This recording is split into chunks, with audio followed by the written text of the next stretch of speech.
સૌને જય ભીમ નમો બુદ્ધાય। મહાકાવની તથાગત ગૌતમ બુદ્ધના ચરણ કમળમાં વંદનની સાથે સાથે મહામાનવ બોધિસત્વ સિમ્બોલ ઓફ નોલેજ ડૉક્ટર બાબા સાહેબના ચરણ કમળમાં વંદનની સાથે આજે અહીં ખાંભળા મુકામે જીતિયા પરિવારમાં બેચરભાઈ ગોવાભાઈ જીતિયા જે મારા મોટા ભાઈ છે, મારા ફૈબાના દીકરા ભાઈ છે અને એમણે 2 દિવસ પહેલાં એટલે કે ગઈ તારીખ 8ના રોજ આ જગતમાંથી દૈહિક સ્વરૂપે વિદાય થયા છે અને બૌદ્ધ પરંપરા અનુસાર એમની સાથે મારે કાયમ વાતો થતી એટલે મેં એમને ઘણી વખત કીધેલું કે ભાઈ પ્રસંગોપાત હું ક્યારેક આવી અને તમારા ઘેર ભૂતની વાત કરીશ, પણ કમનસીબે એ અમારું બદનસીબ કહેવાય, કારણ કે 4-5 દિવસ પહેલાં મેં એમને ફોનમાં વાત કરેલી કે હું અને તમે મારા બનેવી ગુજેવતી જે ખુશાલ બનેવી છે, જે એમના શાળા છે ત્યાં આપણે જવાનું છે, પરંતુ એ પહેલાં 1 દિવસ એમણે આ જગતમાંથી દૈહિક સ્વરૂપે વિદાય થયા છે। તો બૌદ્ધ પરંપરા અનુસાર 3 કે 5 દિવસે કે 7 દિવસે જે વ્યક્તિ આ જગતમાંથી દૈહિક સ્વરૂપે વિદાય થાય છે તો એનું મૃત્યુ મંગલ કહેવામાં આવે છે અને ડૉક્ટર બાબા સાહેબ પછી મૃત્યુનો મહિમા કહેલો છે। તો એ મૃત્યુ મંગલમાં ઉપસ્થિત તમામે તમામ જીતિયા પરિવારના કુટુંબીજનો, સગાઓ, સ્નેહીઓ તેમજ બેચરભાઈ, એમના ભાઈ દલાભાઈ જે પણ આ જગતમાં દૈહિક સ્વરૂપે નથી, સૌથી નાના ભાઈ નાનજીભાઈ એમને પણ લગભગ 20 વર્ષ પહેલાં આ જગતમાંથી વિદાય થયા છે અને જ્યારે બેચરભાઈ આ જગતમાં નથી ત્યારે એ ત્રણેય ભાઈની અમને યાદ આવે જ છે અને એ કુટુંબ પરિવાર ઉપર આવી પડેલી આપતીને પ્રકૃતિ મુજબ એમને સહન કરવાની શક્તિ મળે। તો હું આ સમયે સૌપ્રથમ અહીં બેચર બાપા એમના ચરણ કમળમાં પુષ્પ અર્પણ કરવા માટે કુટુંબના તમામ સભ્યોને વિનંતી કરું છું। એમના દીકરા જયેશભાઈ, એમના ભાઈના દીકરાઓ, એમના પુત્રવધુઓ, પછી એમની દીકરીઓ અને મહિલાઓ આવી અને પુષ્પ અર્પણ કરશે। એ પછી હું મૃત્યુ મંગલની શરૂઆત કરું તો આપ થોડીક વાર ઊભા થઈ અને ચરણ કમળમાં પુષ્પ અર્પણ કરશે। થોડીક ઝડપ રાખજો।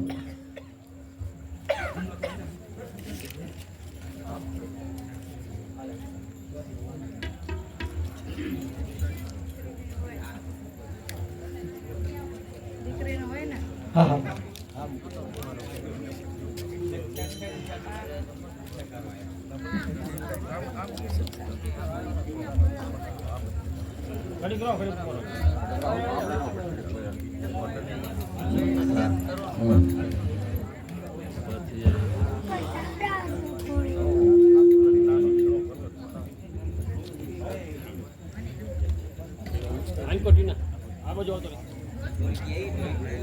ફોટામાં આવો છો આ રહ્યો આમ જો લે ઉપર ઓમ કે ખડી કરો હા આઈ યો બરોબર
નથી નહોતું જવાનું.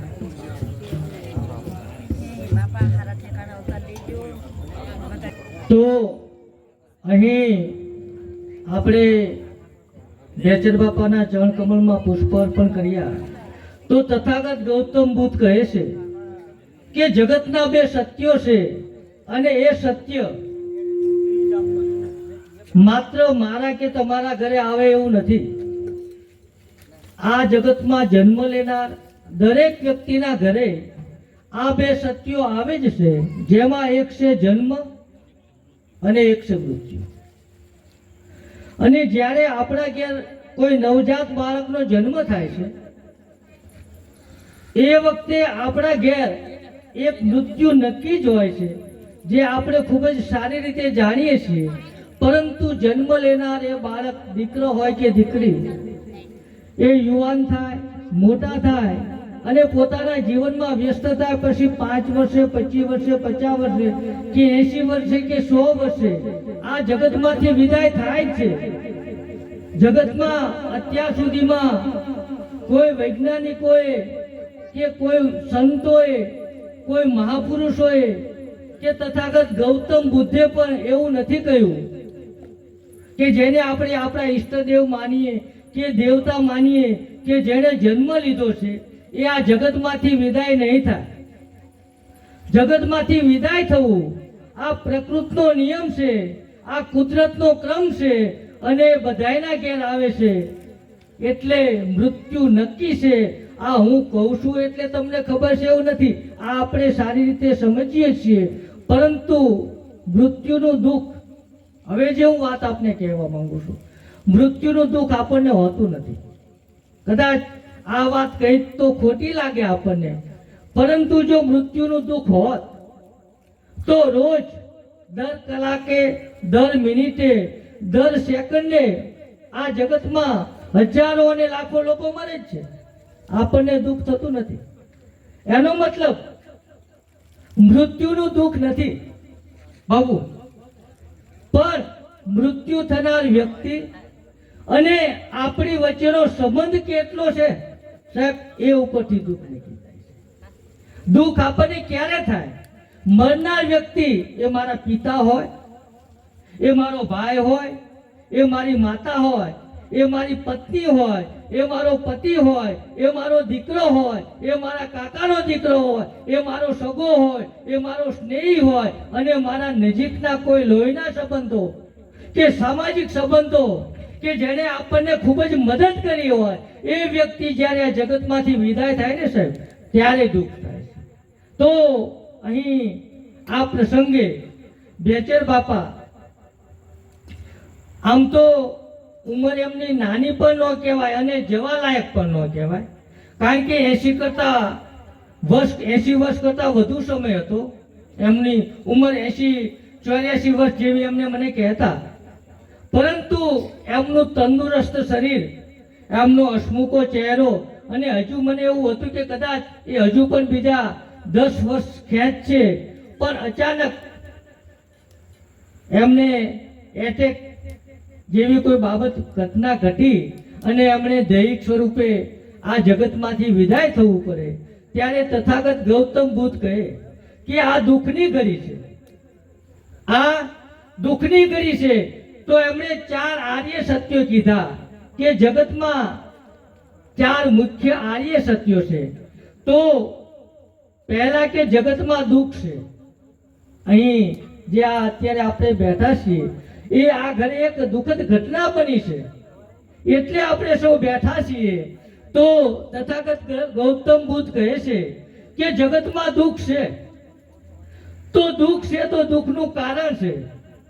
તો તથાગત ગૌતમ બુદ્ધ કહે છે કે દુઃખના કારણોમાં 2 કારણ મુખ્ય: એક અપ્રિય જનનું જીવનમાં આવી અને મળવું, આપણા જીવનમાં અપ્રિય જનનું આવી અને મળવું, અને બીજું આપણા જીવનમાંથી, આપણા સંસારમાંથી આપણા પ્રિયજનનું આ જગતમાંથી વિદાય થવું.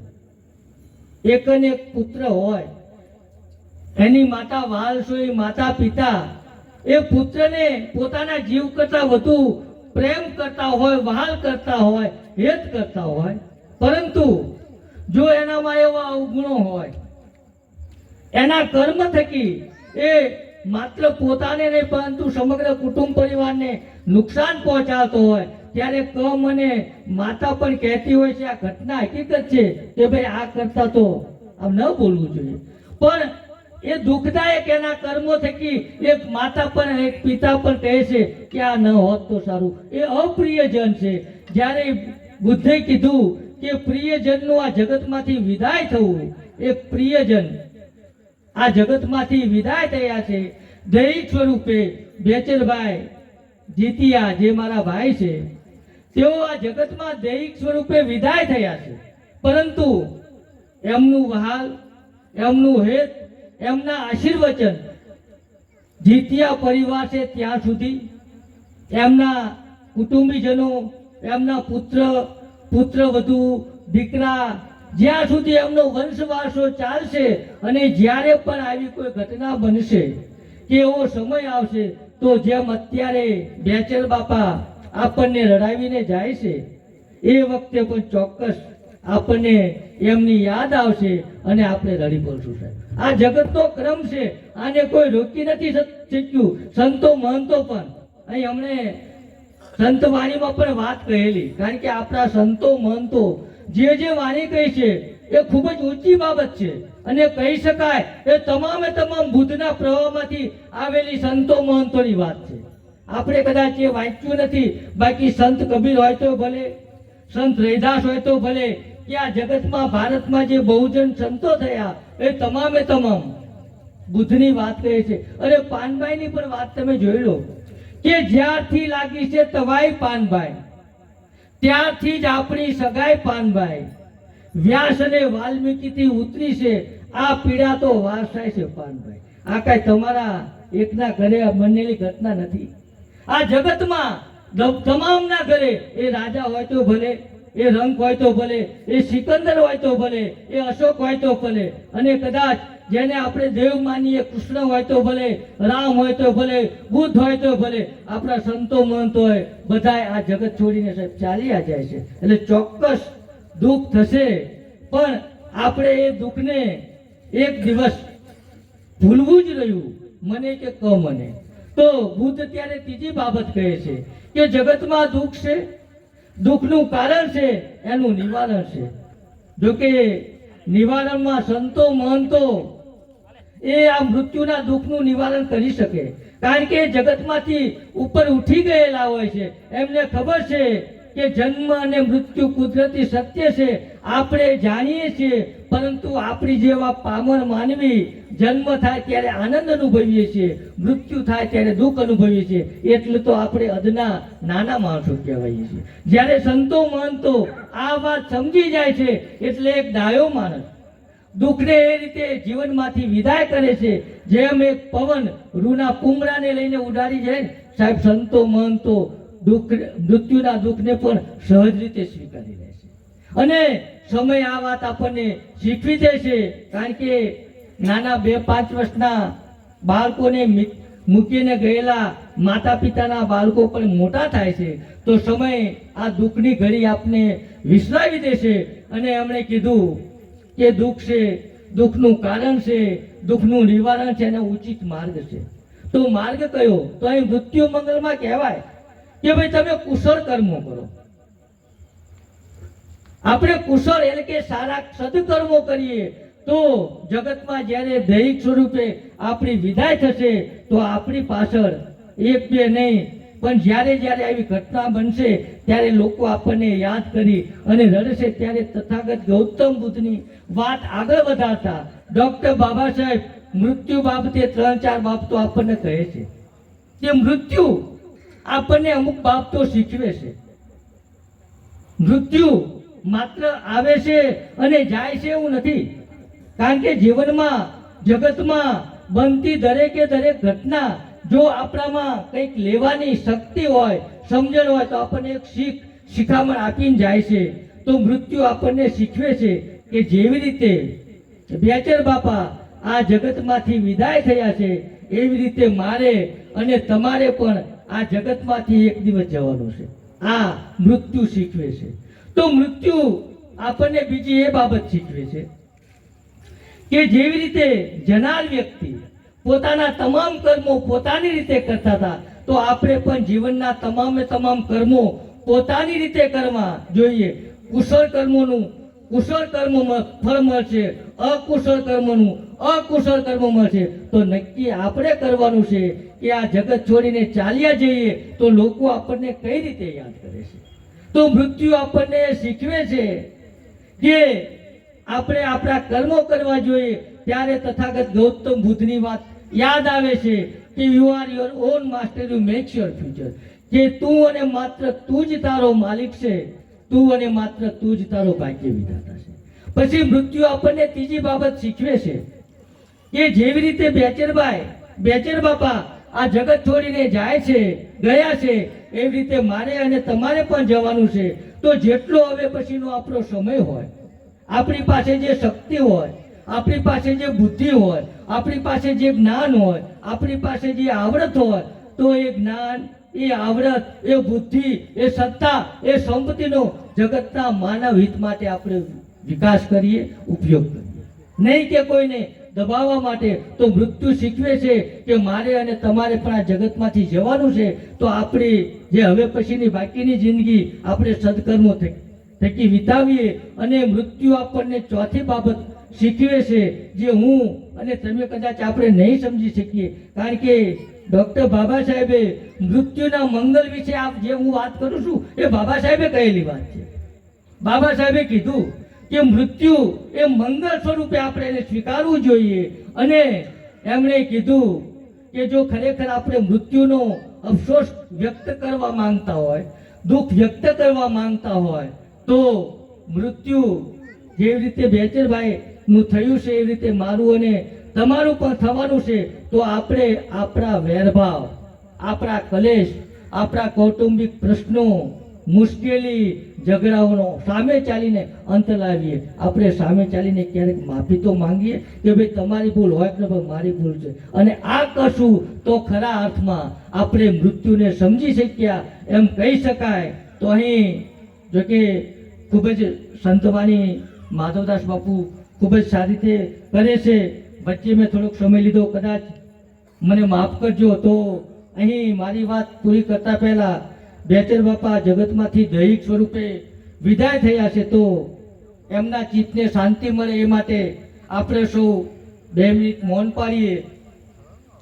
સૌ આંખો બંધ કરી અને હાથ જોડીને બેસશે.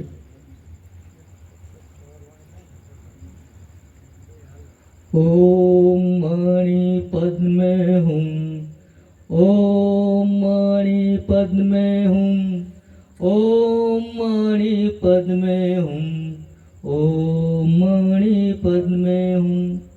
નમો બુદ્ધાય, નમો ધમ્માય, નમો સંઘાય. સાધુ સાધુ સાધુ. જીત્યા પરિવારનો આભાર માની અને મારી વાતને મારી વાણે વિરામ આપું છું. આપ સૌને મૈત્રીપૂર્ણ હૃદય જય ભીમ નમો બુદ્ધાય.